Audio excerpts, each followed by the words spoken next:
Congreso, porque estamos hablando de transformación digital, de cómo conseguir aprovechar todos los avances tecnológicos para tener impacto social positivo y impacto económico positivo, y no vamos a conseguir tener este impacto si no incluimos a las mujeres, ¿no? Entonces, quería compartir con vosotros dónde estamos y qué es lo que podemos hacer para mejorar dónde estamos en el contexto tecnológico. Antes de entrar en materia, quería muy brevemente compartir mi background, mi trayectoria profesional, simplemente por contextualizar, aunque ya me ha presentado el presentador, iré muy deprisa por contextualizar lo que estoy diciendo. Como ha explicado, mi área de investigación es la inteligencia artificial, llevo más de 20 años trabajando en este campo y lo que siempre me ha interesado es el conseguir lo que estás haciendo para que pueda ayudarte a gestionar mejor tu tiempo y las relaciones con otras personas. También trabajé en el año 2000 en un coche inteligente. En MIT nos dieron este coche, que era un coche de Volvo, y nos dijeron, haced algo interesante con el coche. Y entonces, pues yo lo que quería era que el coche predijese la maniobra más probable que iba a hacer el conductor para tener una conducción segura, utilizando algoritmos de inteligencia artificial. Y aproximadamente desde el año 2004, estaba todavía en Estados Unidos, me di cuenta de que si mi sueño era hacer tecnología que nos entendiese a los humanos, realmente el ordenador más personal, ya en ese momento, y yo pensé que en el futuro aún más, era el móvil. Y entonces, desde los últimos 14 años aproximadamente, he estado trabajando casi exclusivamente en cómo hacer que los móviles realmente se merezcan el nombre de smartphone, sean inteligentes y cómo podemos utilizarlos para tener impacto positivo en la vida de las personas. Entonces, en ese contexto, he trabajado en proyectos de lo que se conoce como informática persuasiva, muy relacionados con aplicaciones para la salud y el bienestar. Estos son algunos de los proyectos. Este, por ejemplo, es el primer proyecto que hice donde no había wearables, no había todavía brazaletes o cintas, entonces tuve que hacer yo mi propio hardware. Como veis, es un móvil tipo Nokia, los que han hecho referencia, y el objetivo era que el móvil automáticamente monitorizase el sueño y detectase la apnea del sueño.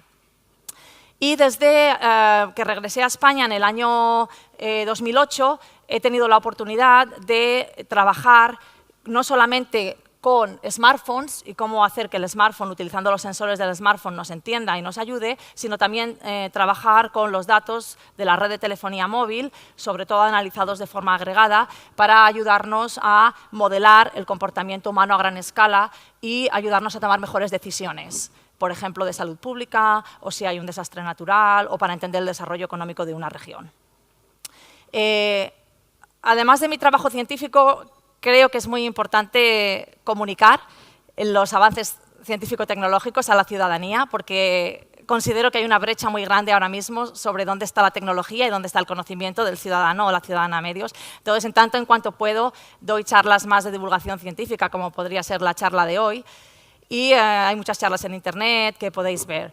Además de mi trabajo principal en Vodafone, soy Chief Data Scientist en esta organización sin ánimo de lucro que se llama Data Pop Alliance, cuyo objetivo es utilizar el Big Data y la inteligencia artificial para tener un impacto social positivo, sobre todo en el contexto de países en desarrollo.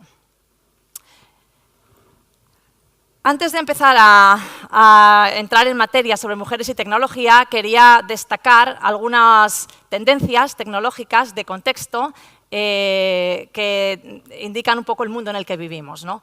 Todas las tendencias son tecnológicas menos la primera. La primera es demográfica. Vivimos en un mundo que envejece y es relevante en el contexto de las mujeres porque las mujeres vivimos más que los hombres, con lo que potencialmente viviremos en un mundo en el que habrá más mujeres que hombres.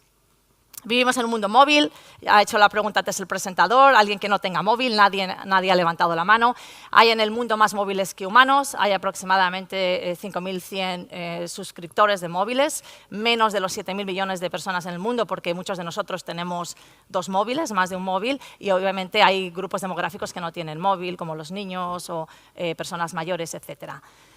El móvil tiene un impacto muy grande en nuestra experiencia vital y realmente modula nuestra vida, ¿no? Como ilustra esta foto. Esta es una foto durante las elecciones americanas en la que todas estas chicas supuestamente fueron a ver a Hillary Clinton, pero ninguna realmente vio a Hillary Clinton porque todas estaban haciendo un selfie con Hillary Clinton, ¿no? Y lo que veían era la pantalla del móvil en lugar de ver a la Hillary Clinton en carne y hueso.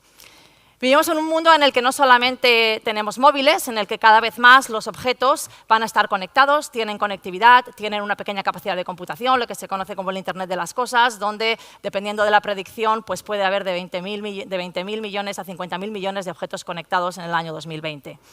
De manera que si en el año 2003 había 0,08 dispositivos conectados por persona en el mundo, en el año 2020 habrá más de 6,5 dispositivos conectados por persona en el mundo. Esto es un crecimiento exponencial. Vivimos en un mundo inteligente, casi todas las ciudades, no solo en España, sino a nivel mundial, tienen algún tipo de programa de ciudad inteligente, utilizando sensores que nos permita gestionar mejor la ciudad y entender mejor el comportamiento en la ciudad. Vivimos en un mundo, y esto es muy interesante, en el que el país más grande del mundo tiene aproximadamente 15 años y es Facebook, y en el que de los 5 países más poblados del mundo, 3 son digitales y no existían hace 15 o 20 años, porque son Facebook, WhatsApp e Instagram. Esto nunca antes ha pasado en la historia de la humanidad.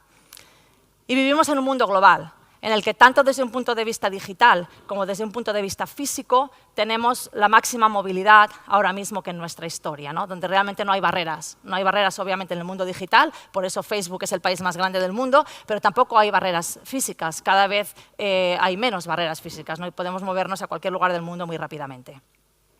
Y en este mundo tecnológico, donde obviamente cada vez va a ser más tecnológico, ¿dónde están las mujeres? Esa es la pregunta que voy a contestar en mi charla. Y la respuesta es que las mujeres no están. Esta es una foto del equipo, de uno de los equipos ganadores del reto de DARPA de robótica. El Departamento de Defensa americano organiza cada año un concurso de robótica y este es un ejemplo de uno de los equipos, todo hombres, con su robot, que no sé si quedaron en primer lugar o en segundo lugar. En esta competición, por ejemplo, prácticamente un 95% de los participantes son todo hombres. Es decir, hay un 5% de presencia de las mujeres. Pero no solamente en el contexto de esta competición. Si miramos el porcentaje de chicas a lo largo de la historia en diferentes carreras, en las universidades, estos son datos para Estados Unidos, vemos que prácticamente en todas las carreras el porcentaje de mujeres ha ido aumentando a lo largo del tiempo. Y de hecho hay carreras, sobre todo las de las ciencias de la salud, donde sucede lo contrario, no hay diversidad de género pero masculina, la mayoría son chicas. Y si miramos informática y las ingenierías más similares a la informática, lo que encontramos es que a mediados de los años 80 hubo un pico en el que se alcanzaba casi el 40% de chicas en estas carreras y desde mediados de los 80 se ha producido un declive monotónico, de manera que ahora estamos hablando de porcentajes de entre un 10 y un 20% de chicas en informática y en ingeniería. Y aunque estas son cifras de Estados Unidos, en España es lo mismo, en la UPM creo que en informática el porcentaje de chicas es un 10%. Y aquí en la Universidad Miguel Hernández, por ejemplo, de Elche, hay cursos en los que no hay ninguna chica. En informática o en una ingeniería que se llama, me parece, ingeniería informática, ingeniería multimedia. Si miramos el contexto laboral, no es mucho mejor. Solamente un 12% de los ingenieros y menos de un 30% de los profesionales que trabajan en empresas tecnológicas, en puestos tecnológicos, son mujeres. Estas son las últimas cifras, o una de las cifras más recientes reveladas por las diferentes empresas tecnológicas más grandes del mundo. Y como podemos ver, hay 3 barras. La barra más clarita indica el porcentaje de mujeres en todo el conjunto de sus empleados, que vemos que es menos de un 50%, incluyendo todas las funciones, como puede ser marketing o recursos humanos o labores administrativas. El color un poquito más oscuro es el porcentaje de mujeres en posiciones de liderazgo, que está en torno a un 20 y algo %, y el más oscuro de todos es el porcentaje de mujeres en posiciones técnicas, mujeres que son programadoras, que son ingenieras, y como vemos está por debajo del 20% en la mayoría de las empresas. Hay empresas que no lo revelan, como Amazon, probablemente porque es un porcentaje muy bajo. ¿Por qué hay menos de un 30% de mujeres? Hay muchos factores, pero es interesante estas explicaciones de estos dos expertos en recursos humanos que atribuyen factores sociológicos. Un posible motivo es porque un 30% es el porcentaje con el que una mayoría se siente cómoda con esa minoría. Y si esa minoría supera el 30%, ya deja de ser minoría. Y entonces la mayoría dominante, ¿no?, probablemente no se sienta cómoda. Otra teoría es que cuando tienes un 30% aproximadamente de mujeres, siempre hay una mujer en las reuniones importantes y así cubres el cupo de diversidad porque te aseguras que siempre haya al menos una mujer. Hay otra cifra que quizás no es tan conocida y que es tan preocupante o más que las anteriores, y es que un 56% de las mujeres que trabajan en empresas tecnológicas, que tienen puestos técnicos, tecnológicos, abandonan estas empresas, no porque dejen de trabajar, siguen trabajando, pero deciden orientarse profesionalmente hacia otros campos. Entonces, algo pasa en las empresas tecnológicas que no retiene a las mujeres, sino que de hecho echa de alguna manera, ¿no?, a las mujeres. Y hablaré de esto en mi charla de cuáles son las posibles causas. Si miramos las startups, no tenemos una situación mucho mejor. Un 70% de las startups no tiene a ninguna mujer en su consejo de dirección y un 5% de las startups o menos que tienen capital riesgo son startups fundadas por mujeres. Menos de un 5%. Es increíble la pérdida de innovación que podemos estar teniendo como sociedad por esta falta de diversidad. ¿Y por qué hay tan pocas mujeres en este campo? Ya hemos visto que hay muy pocas chicas que eligen estudiar informática o ingeniería. Obviamente, si hay pocas chicas que lo estudian, pues probablemente haya pocas candidatas para puestos laborales. ¿Pero por qué? ¿Por qué hay tan pocas chicas? Sobre todo si tenemos en cuenta que en los años 80 había casi un 50%, ¿no? Bueno, llegaba casi a un 40% de las chicas. Hay muchos motivos, no hay un único motivo, pero voy a compartir con vosotros 4 factores que creo que contribuyen muy significativamente a esta falta de mujeres en el área tecnológica. Los 4 factores son una estereotipación de género en general en la sociedad y en particular una imagen muy estereotipada sobre quién trabaja en tecnología y en qué consisten los trabajos tecnológicos. Sesgos de género, que no son exclusivos en el contexto tecnológico, pero que también impactan el contexto tecnológico. Una gran falta de reconocimiento y de visibilidad a las mujeres que trabajan en estos campos y una cultura muy específica de las empresas tecnológicas que se llama la cultura programmer, que es una cultura altamente misógina y sexista. Estereotipos de género. Hay 2 tipos de estereotipos de género. Por una parte, la imagen que se da, sobre todo en las series de televisión, en las películas, en los medios de comunicación, en las novelas, ¿no?, en los libros que leemos, la imagen que se da de quién trabaja en tecnología y en qué consiste ese trabajo, no es una imagen muy atractiva, en general para nadie, pero mucho menos para las chicas, ¿no? Y no es una imagen real, fidedigna con la realidad. Cuando hay una película y hay algún hacker, ¿no?, o hay algún programador, pues esta es la imagen normal, ¿no?, que se enseña. Es un chico con pocas habilidades sociales, ahí en un sótano, con poca higiene personal, que no sabe hablar con nadie, que está ahí rodeado de comida. A nadie le gustaría parecerse a ese, pero mucho menos, ¿no?, a una chica. Y esto no es solamente este ejemplo. Si miramos en series de televisión o miramos en películas, normalmente los perfiles tecnológicos suelen ser siempre chicos, ¿no? No sé si habéis visto esta Ex Machina, que es relativamente reciente y es muy fuerte, ¿no?, porque está este creador, ¿no?, de robots humanoides y son todo mujeres, ¿no? Es un hombre, ¿no?, que crea mujeres humanoides. Y más allá de la imagen que se tiene errónea sobre en qué consiste trabajar en tecnología, ¿no?, y quién trabaja en tecnología, también yo creo que estamos retrocediendo con relación a la estereotipación de género en los niños, ¿no?, en los juguetes que compramos, en los libros que compramos, en la ropa que compramos, etc. Y voy a compartir con vosotros algunos ejemplos que son de Estados Unidos, pero que yo creo que también aplicarían aquí porque son reales, fotos reales de jugueterías reales y de libros reales.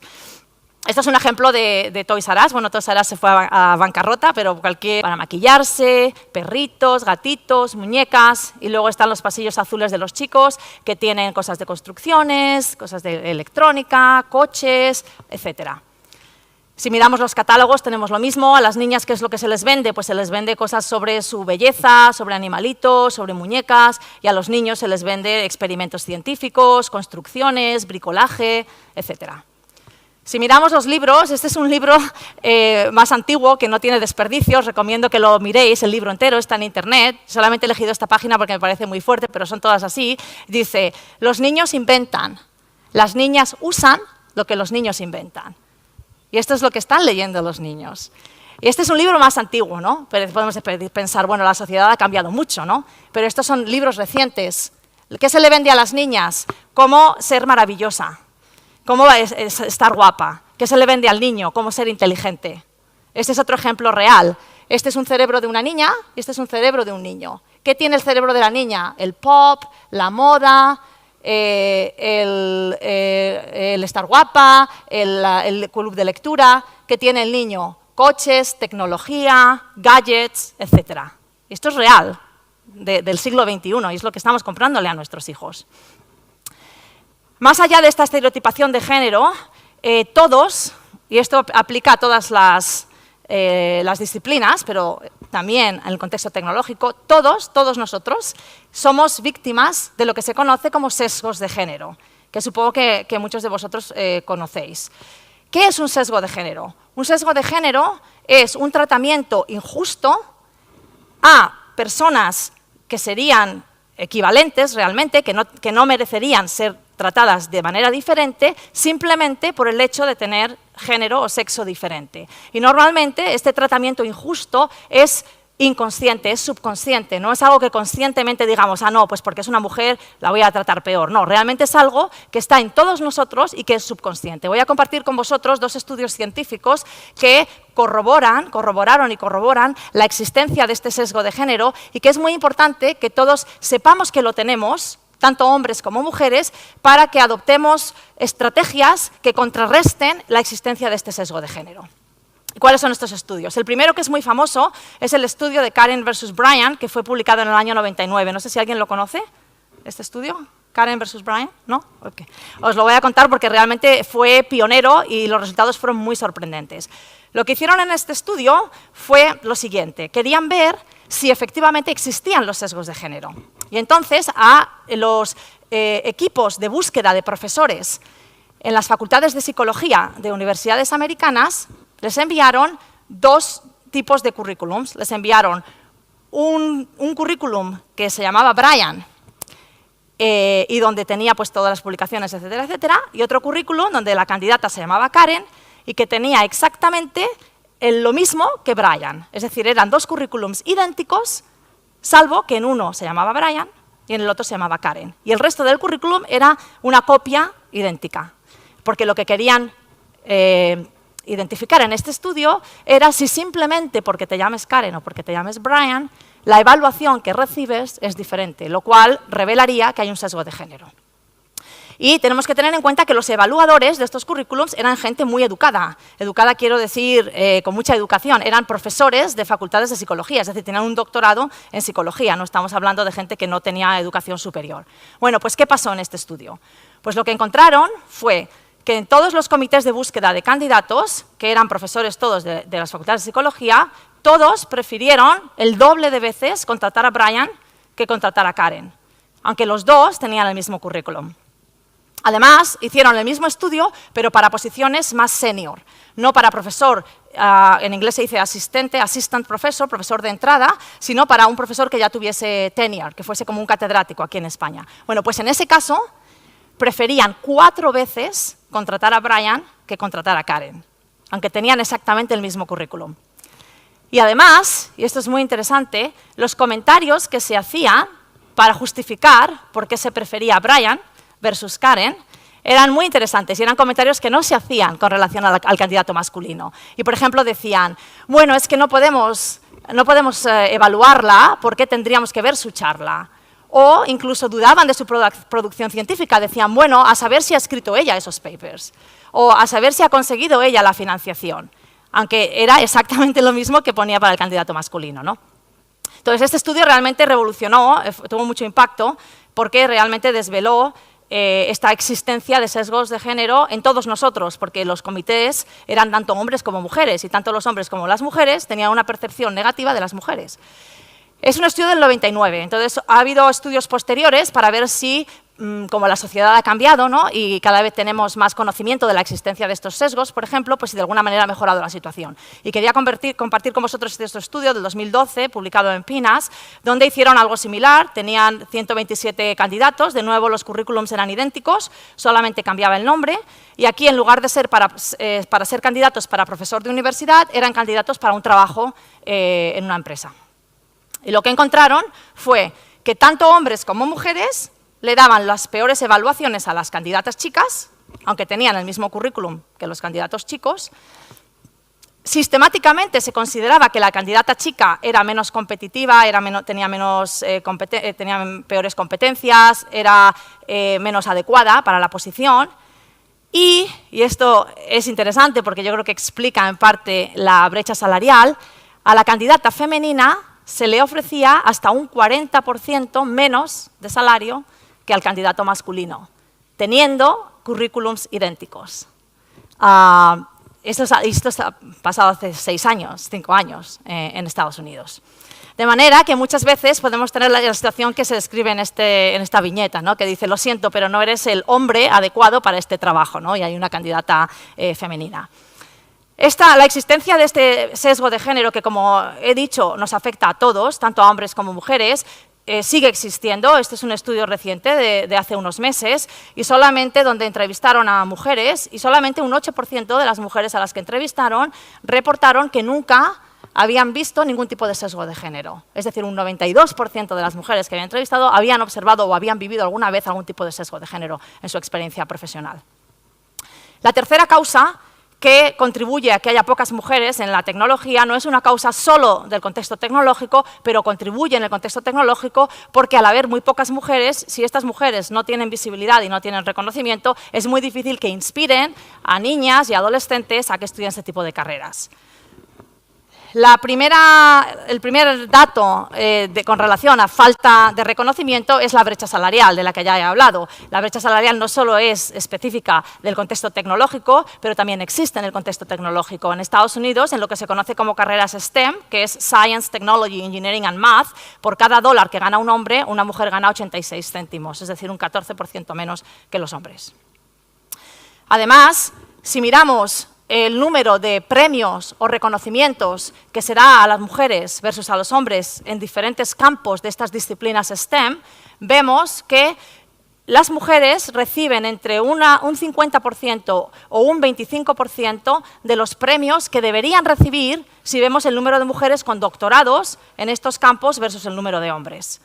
Por ejemplo, en informática no hay premio Nobel, porque cuando se crearon los premios Nobel no había informática. Entonces, el equivalente al premio Nobel de informática se llama el premio Turing, el Turing Award.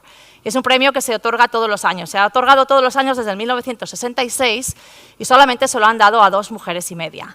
Y digo media porque un año se lo dieron a un hombre y a una mujer. Entonces, lo cuento como media. Desde, ¿cuántos años hace esto? 52 años. En genética, un cuarto de los doctorados son para mujeres, pero solamente un 6% de las mujeres recibe algún tipo de reconocimiento. Si miramos los premios Nobel, y esto es una imagen que fue publicada el día 11 de febrero, que es el Día Internacional de la Mujer y la Niña en la Ciencia, si miramos los premios Nobel en las áreas más STEM, que sería física, química y fisiología o medicina, un 97% de los premios Nobel han sido otorgados a hombres desde que existen los premios Nobel. Es decir, 599 para hombres y solo 17 para mujeres. Son increíbles estas cifras, sobre todo en el contexto de la medicina, donde hoy en día un 80% de los estudiantes son mujeres, ¿no? Si miramos en matemáticas, tenemos la misma situación. Un 13% de los doctorados son para mujeres, pero solamente un 4 o 5% de las mujeres reciben algún tipo de reconocimiento. El equivalente al Nobel de matemáticas se llama la medalla Fields, que probablemente habéis oído hablar de ella, y desde que existe solo ha sido otorgada a una mujer, a Marianne Mirzakhani, que era una profesora de Stanford iraní, que desgraciadamente falleció de cáncer hace un par de años. Si miramos más a nivel local, la Real Academia de la Ingeniería, que es una de las reales academias, igual que la de la lengua o la de historia, Tiene aproximadamente 70 académicos y solamente somos 4 mujeres. A mí me acaban de nombrar académica, pero bueno, 4 de 70 no es mucho, hay mucho camino por recorrer. Si miramos unos premios que hay en la Comunidad Valenciana, que se llaman los premios Rey Jaime I, existen desde el año 2000, desde hace 18 años. Hay una categoría de nuevas tecnologías, que sería la que compete para esta charla, y desde que existen, es decir, en los últimos 18 años, solo se lo han dado a 2 mujeres y ninguna de las mujeres tiene un background de informática o de ingeniería, porque una es de óptica y la otra es de farmacia, aunque es un premio de nuevas tecnologías. Es decir, hay una grandísima falta de visibilidad que tiene un impacto muy negativo en la imagen de la que he hablado al principio, ¿no? Cuando se piensa quién trabaja en informática, se piensa en las primeras imágenes que he dado, ¿no? Aunque en realidad no es así. Y finalmente, y esto sí que es muy propio de la cultura tecnológica, hay una cultura, sobre todo en el Silicon Valley, que se llama la cultura programmer. Programmer es una palabra que surge de la combinación de 2 palabras en inglés, brother y programmer. Brother no entendido como hermano, sino entendido como miembro de un fraternity en Estados Unidos. No sé si sabéis lo que es un fraternity. En las películas americanas muchas veces salen en las universidades como unos colegios mayores donde son solo chicos que tienen nombres de letras griegas, como alfa, delta, kappa, y que son todos así como muy machos y están siempre dando fiestas y bebiendo y tal. Bueno, pues esa cultura es la cultura de brothers, y es una cultura bastante sexista. Esa cultura trasladada al contexto de la programación, de los programadores, se llama la cultura programmer. Y es una cultura donde no solamente está aceptado, sino que incluso es positivo el ser sexista y el humillar a las mujeres en foros de internet o a programadoras, el hacer comentarios totalmente sexistas y humillantes. Supongo que lo ha visto en la prensa, desde los últimos 2 o 3 años hay muchos ejemplos de denuncias a grandes empresas tecnológicas por esta cultura programmer y por este sexismo desde Uber, Google, en fin, muchas de las empresas tecnológicas se han visto afectadas. Esto no lo voy a detallar, pero bueno, es algo que probablemente es el factor más importante que hace que las mujeres que trabajan en empresas tecnológicas las dejen. Como he dicho al principio, un 56% de las mujeres se van de las empresas tecnológicas y esta cultura probablemente sea uno de los factores.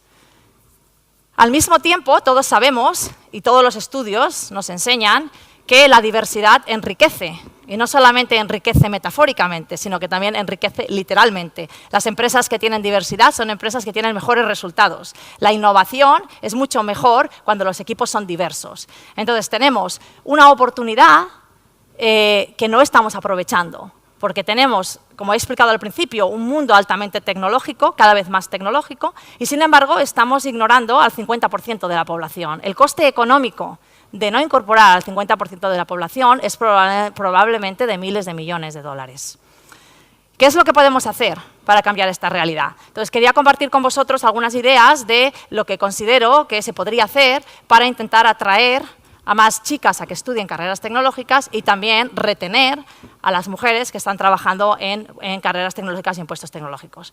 En el contexto de los niños y los adolescentes, más allá de intentar cambiar la estereotipación que hay en el contexto de las películas, las series, ¿no? Los juguetes y demás, creo que la educación es un arma muy importante para cambiar y para atraer vocaciones. Y en este contexto, hace ya bastantes años que estoy defendiendo, aunque no con mucho éxito, que se introduzca una asignatura troncal que se llama el pensamiento computacional, como ya existe en muchos países del mundo.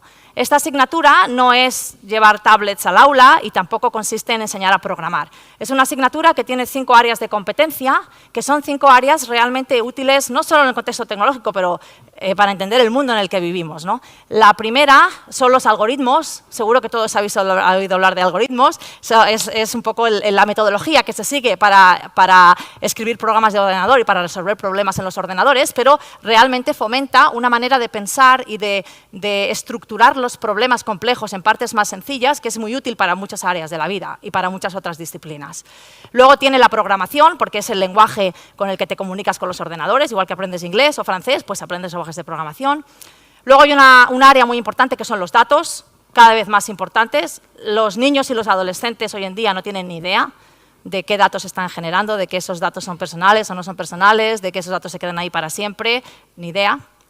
Luego tenemos la parte del hardware, entender los ordenadores, los móviles, los sistemas que utilizamos. Y finalmente está la disciplina o el área de las redes. Vivimos en un mundo de redes y es un área entera, ¿no?, de conocimiento en el que tenemos que enseñar a los estudiantes a entender.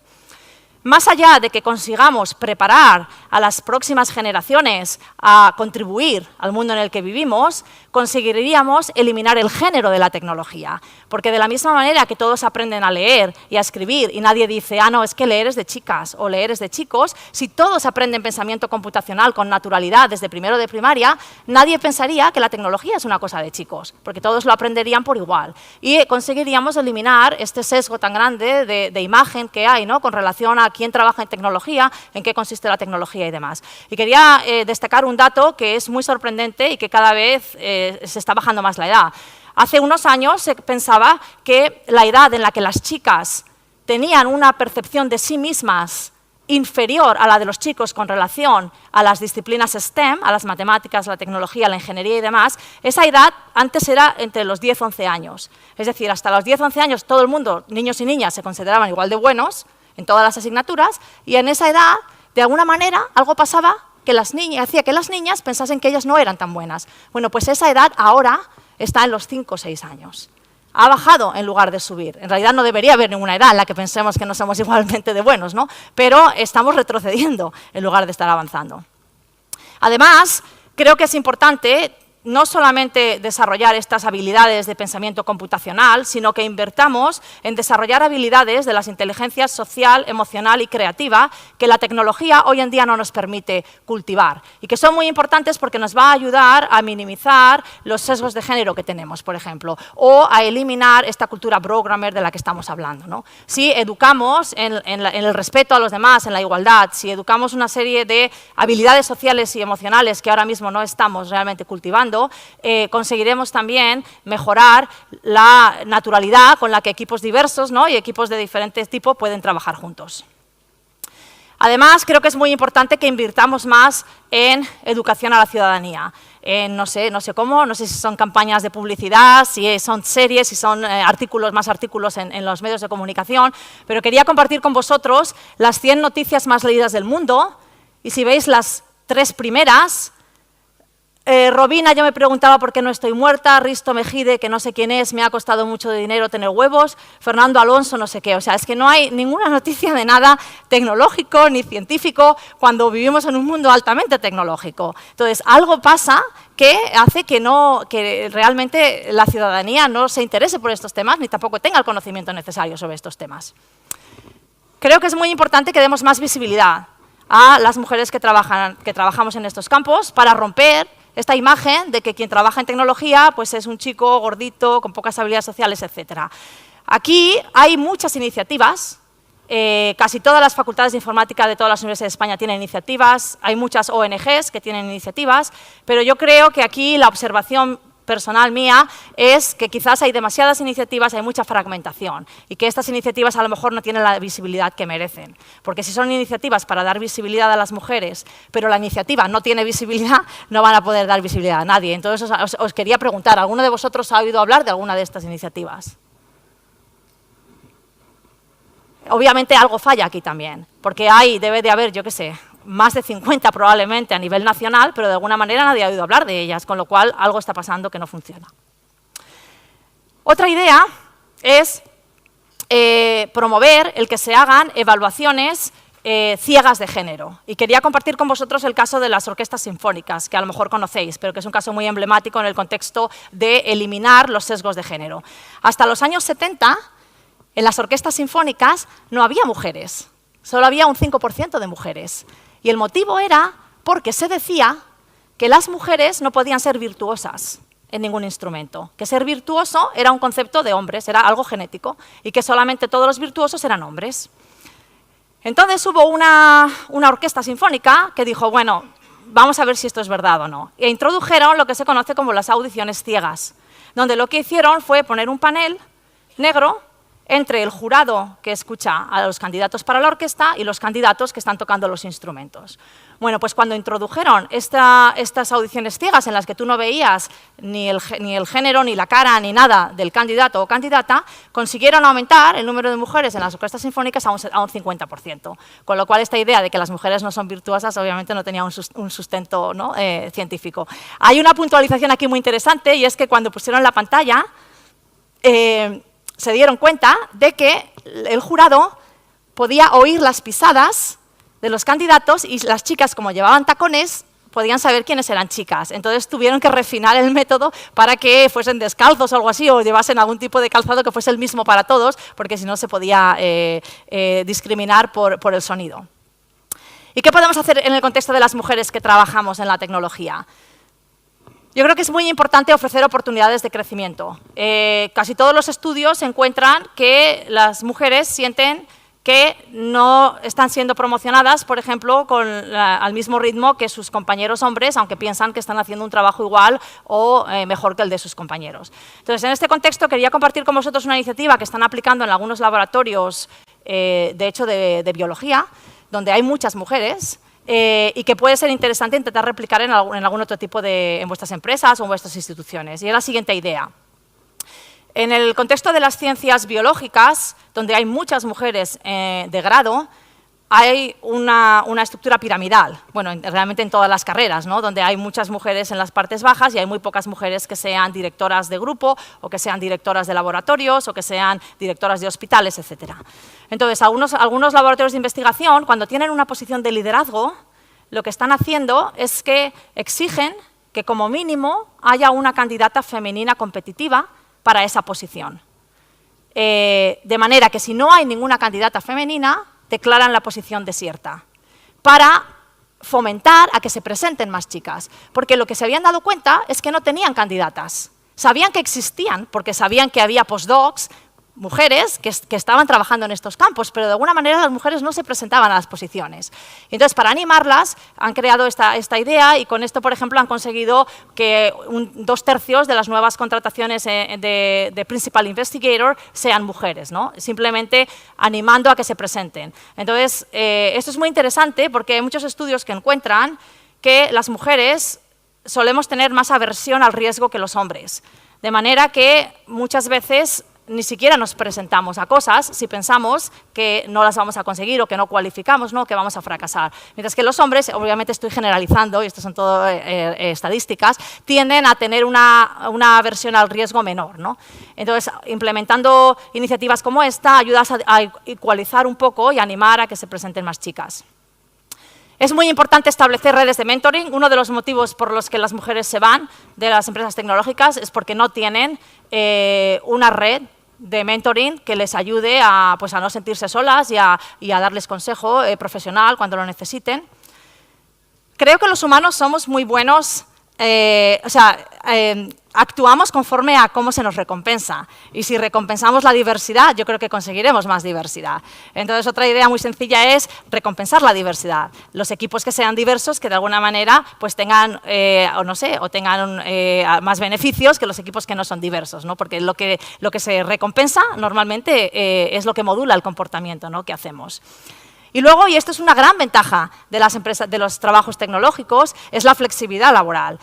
Obviamente, la conciliación entre la vida personal y la vida profesional siempre es un reto documentado, ¿no?, más difícil para las mujeres que para los hombres, y ahí las empresas tecnológicas y los trabajos tecnológicos yo creo que son los mejores que existen, porque puedes trabajar desde tu casa, normalmente con que tengas un ordenador y una buena conexión a Internet, puedes hacer una gran parte del trabajo. Muchos de los equipos son virtuales, están en diferentes países en cualquier caso. Yo, por ejemplo, trabajo desde mi casa en Alicante, y trabajo con equipos que están en 15 países del mundo.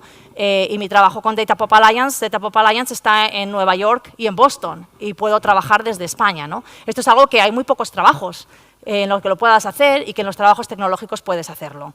Y luego, como he dicho, en vuestras organizaciones, yo creo que es importante quizás sentarse a pensar y decir, bueno, ¿qué mujeres tengo en mi organización y cómo puedo darles la visibilidad que merecen, ¿no? Porque muchas veces hay muchas mujeres que trabajan en la sombra y que realmente nunca tienen esa visibilidad que merecen, y entonces pues muchas veces se van de las organizaciones por ese motivo.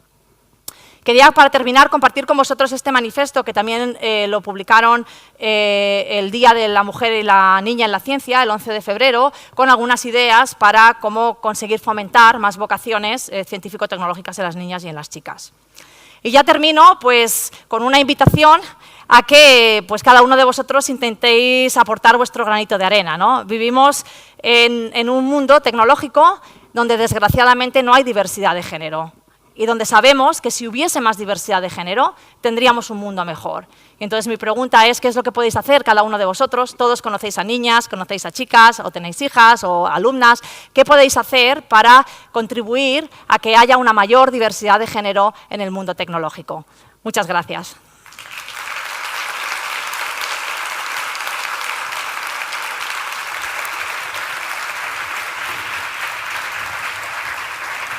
Fuerte ese aplauso. Nuria, no te vayas. Sí, vamos a ver si la gente quiere preguntarte. Yo tengo muchas preguntas para ti también. Me ha encantado, bueno, me ha encantado. Me ha gustado que no conozca a Risto Mejide, ¿no? Pues no hace falta conocerlo. Y la vida es posible sin conocerlo. Y luego también decir, bueno, aquí en la región de Murcia, mira, hoy tenemos muchas ponentes y es una alegría. Y es como tendría que ser. Tenemos también a la vicedecana del grado de informática de la UCAN, a María Belén López Ayuso, que además fue profesora mía, me dijo, nunca pongas el freno de mano en tu carrera profesional. Fue porque tiré un coche por un barranco, por no poner bien el freno de mano, ¿eh? Así que me dio un buen consejo y que lo utilizo a día de hoy. Si alguien tiene una pregunta, se la trasladamos. Si no, yo tengo alguna también para ella por allí. No sé si tenemos algún micrófono, pero si no... Pregunta para Nuria Oliver. ¿Dónde están las mujeres en la tecnología? Hola, buenos días. Mi nombre es Marisa Guirado y trabajo en la Comunidad Autónoma de Murcia. Llevo la dirección del proyecto de transformación digital, de lo que es administración electrónica. Y bueno, me ha encantado tu ponencia porque visibiliza algo que yo creo que ni siquiera se asume, sobre todo en un entorno muy masculino, que a mí es lo que más me preocupa. Además de una pregunta, al final, sobre todo, yo creo que esto es un agradecimiento y un desahogo, más que otra cosa. Vamos a ver, es muy difícil ser mujer y trabajar en tecnología. ¿Por qué? Pues porque cualquier cosa que haces exige mucha más energía que la de un hombre en tu puesto. Yo al menos lo pienso así.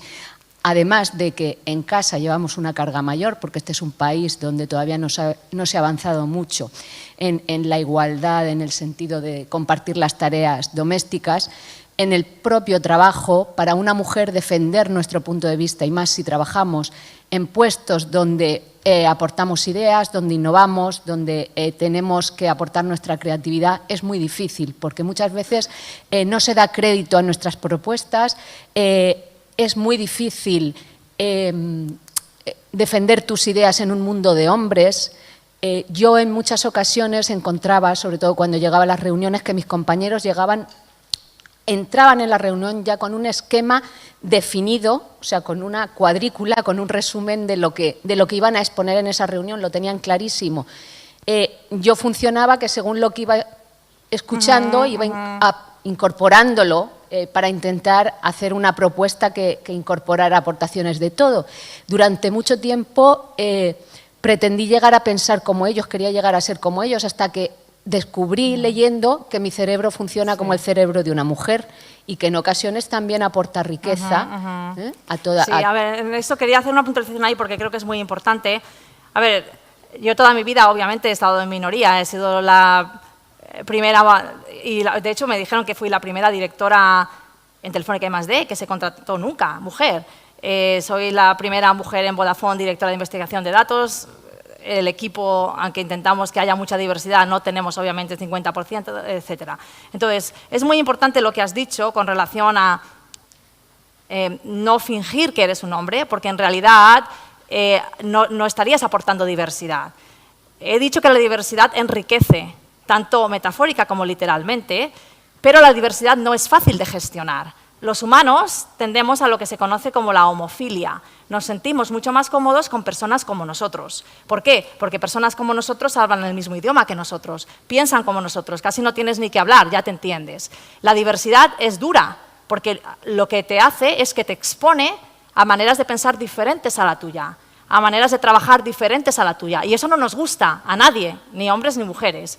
Pero si somos capaces de abrazar esa diversidad y de encontrar la manera de que esa divergencia en la manera de pensar enriquezca, está demostrado repetidamente por todos los estudios que los resultados de equipos diversos son mucho mejores que los resultados de equipos homogéneos. Pero creo que es importante entender que es difícil. Yo he gestionado equipos diversos y es muy difícil. Y se pelean, y la gente se pelea, y no lo entiendes, y tardas más, a lo mejor, porque hay mucha más debate, pero al final todo el mundo está mucho más contento y la solución es mucho mejor. Entonces yo creo que es muy importante para todos los que estéis aquí que seáis minoría, tanto hombres o mujeres o cualquier otro tipo de minoría, no cambiar quiénes sois para ajustaros a cómo es la mayoría, porque entonces no estaríamos aportando diversidad, lo único que estaríamos haciendo es conformándonos al grupo, ¿no? Y eso no es diversidad. Entonces yo creo que eso es muy importante. Es duro y es difícil porque estar en minoría es muy difícil. Pensar de manera diferente es muy difícil. Ser la persona que es obviamente diferente a todos los que están en la mesa no es fácil, es difícil. Y hace falta tener una cierta valentía realmente, ¿no? Pero yo creo que es fundamental perseverar, ¿no? Y no tirar la toalla, porque si no, no habría diversidad, estaríamos otra vez en un mundo homogéneo, ¿no? Bueno, pues por concluir... Sí, sí, aplausos, hombre, claro que sí, hombre. Aplaudir es gratis. Gracias. Bueno, por concluir, simplemente comentar, bueno, este contexto en el que nos movemos las mujeres, yo creo que la mayoría de las mujeres en la tecnología. Y bueno, yo comentar que tengo 2 hijas y a día de hoy no tengo claro que les vaya a recomendar que se dediquen a esto, porque todavía no sé si merece la pena, la verdad. Porque, como bien has dicho, sí que creo que hay un cierto retroceso respecto a cuando yo estudié. A ver, yo creo que lo importante es que hagan lo que les guste, pero si les guste no hay mejor carrera, ¿eh? O sea, desde el punto de vista de que no hay paro, de que estás inventando el futuro, de que tienes los mejores salarios, de que puedes trabajar en cualquier empresa del mundo mundial, de que puedes trabajar desde casa. O sea, realmente es que es el mejor trabajo que hay. Me dejo el periodismo. Hasta luego, gracias. Adiós. Y una pregunta, ¿crees que hay alguna intervención que se puede hacer en nuestro entorno diario? Porque, bueno, has expuesto un montón de actuaciones que pueden hacerse, pero ya te digo que para mí creo que lo más importante es que no se es consciente de que se está discriminando a una mujer. O sea, es que yo creo que si le preguntara a todos mis compañeros, ninguno admitiría que esa diferencia se da, pero convencidos. O sea, no creo que sea un tema. Entonces, ¿crees que hay algunas intervenciones más ahora que el tema de la igualdad está tan en boga en estos últimos momentos de formación o de algo para paliar esto? De hecho, y esto lo conoceréis porque, de hecho, de manera un poco como efecto secundario ha sido muy famoso. Las empresas tecnológicas que son muy conscientes de esta falta de diversidad tienen todas programas sobre los sesgos subconscientes de género, programas para que todo el mundo adquiera una mayor autoconciencia de que estos sesgos existen, de que todos los tenemos, tanto hombres como mujeres, y donde se enseña una serie de estrategias para intentar compensarlos. Y digo que esto se ha hecho muy famoso porque precisamente estas formaciones sobre los sesgos de géneros es lo que dio lugar a que este trabajador de Google el verano pasado escribiese la famosa carta, no sé si bueno, en el contexto tecnológico era una carta muy famosa, donde se quejaba de que tanto sobre la igualdad de las mujeres y tal y cual, y los hombres también se estaban viendo discriminados, ¿no? O algo así. Entonces, existe formación profesional para profesionales en empresas con relación a estos sesgos de género, esto existe. Y luego yo he dado también ejemplos muy fáciles, premiar la diversidad. Todas las instituciones tienen la capacidad hacen evaluaciones de desempeño. ¿Por qué no incluir diversidad como una de las variables en la evaluación de desempeño? Si has sido capaz de tener un equipo diverso, pues que eso se puntúe positivamente versus un equipo en el que todo el mundo es igual, ¿no? Entonces yo creo que hay cosas bastante fáciles de hacer en el contexto profesional, ¿no? Y que pueden ayudar. En las contrataciones lo mismo, intentar hacer un modelo ciego. Yo ahora digo, si lo llego a saber esto, cuando nació mi hija la llamo Alex, porque Alex no se sabe si es chica o chico. Desgraciadamente se llama Sofía, que es un poco...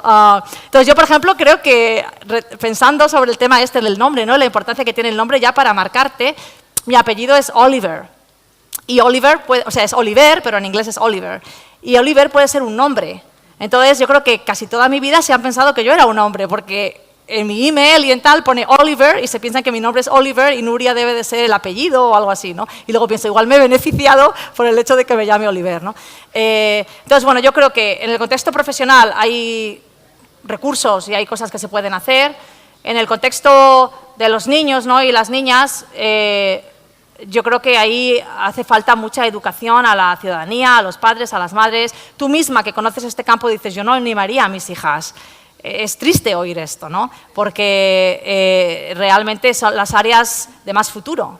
Y cuando hablamos de cómo la inteligencia artificial potencialmente va a destruir cientos de miles de puestos de trabajo, también va a crear cientos de miles de puestos de trabajo y son todos puestos de trabajo tecnológicos. ¿Dónde está la gente que va a poder hacer esos puestos de trabajo si resulta que no están estudiando las carreras, ¿no? necesarias para hacerlo?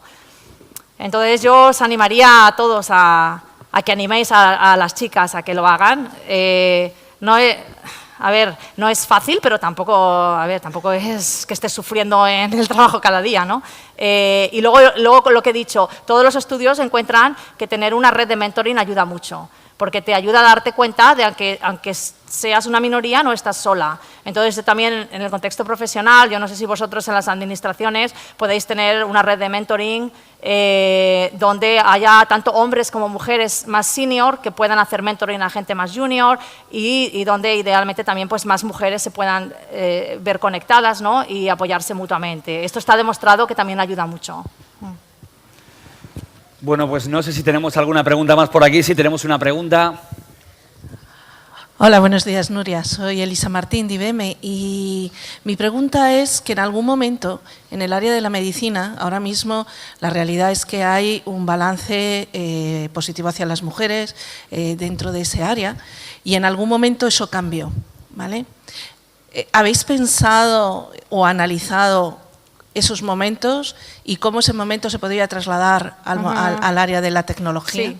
Entonces, ¿la habéis oído la pregunta? ¿Se ha oído? Esto es más para el... O sea, hay diferentes teorías sobre por qué hasta los 80 el porcentaje de mujeres iba aumentando en informática y en las ingenierías y de repente algo pasó que hizo que fuese decayendo, ¿no?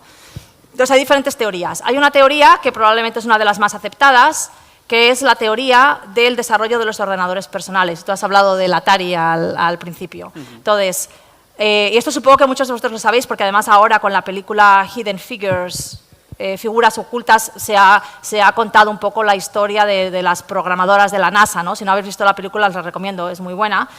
Entonces, el concepto de programadora, y de hecho yo he visto artículos en la revista Marie Claire, que es una revista de moda, ¿no? y tal, describiendo el trabajo de programadora en los años 50 o 60 y diciendo lo bueno que era ese trabajo para las mujeres. ¿Por qué? Porque el trabajo de programadora, los ordenadores, antes de que existiese el ordenador personal, eran pues unas grandes máquinas que ocupaban una habitación entera y donde se pensó que programarlo era la evolución de ser secretaria, porque al final lo que hacías era escribir ahí unas instrucciones y tal. Entonces no era un trabajo glamuroso.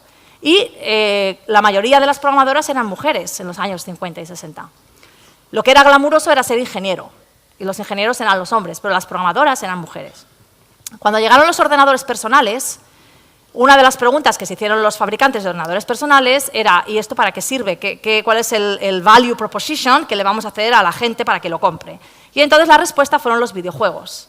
Y los videojuegos se comercializaron para niños. Y en los anuncios siempre salían niños y eran todos de matar marcianitos o de hacer cosas que a lo mejor no eran tan atractivas para las niñas. Y a partir de ese momento, de alguna manera, se empezó a asociar la tecnología con los chicos y con los niños y el interés de las chicas empezó a decaer. Ese es un factor que se dice. Aquí a nivel nacional hay otro factor que también se piensa que ha contribuido y es que hasta, no sé si era hasta los años 80 o 90, la informática se llamaba ciencias de la información o algo así, y entonces estaba considerada una ciencia como puede ser las ciencias matemáticas o las ciencias físicas o las ciencias de la salud.